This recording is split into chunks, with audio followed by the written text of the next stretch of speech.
Ladies and gentlemen, we shall now again witness a scintillating performance from a beautiful young and talented singer, Miss Silent Liu Kamai, Zilangrom Film Forum Manipur artist.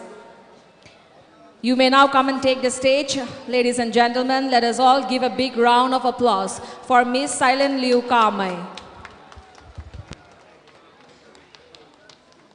Swantang kan melu de heki apa mai ke se king tawlo me swandaro dwan ba mi swan hang tong ge lubo nai de salo de ni the upcoming project hong study na tadba mi the pat ma ge ki he salo da klo in the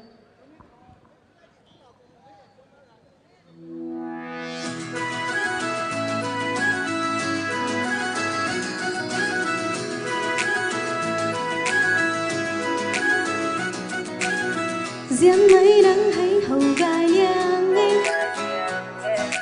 full beautiful cả the tuang mang khe em đi ta nang rẽ full ti slow em full mun khang xoang hầu gai mấy nắng nghe đoàn gì này đoàn bát vui cái thuê cái gì liang em you are my number one.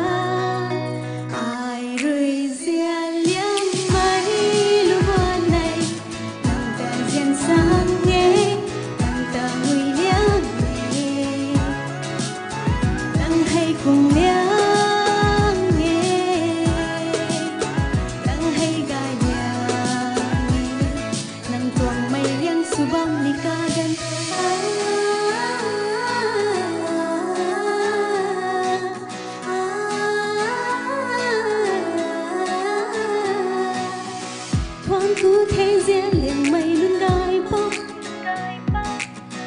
full wonderful nang ram zia đó khang happy ti slow nang riata full mong khum na gan bam ni nang khang tàu đại bụi cũng na ding bam ni nang khang na ri lao am yo lu buồn này kỳ này la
Hello, check.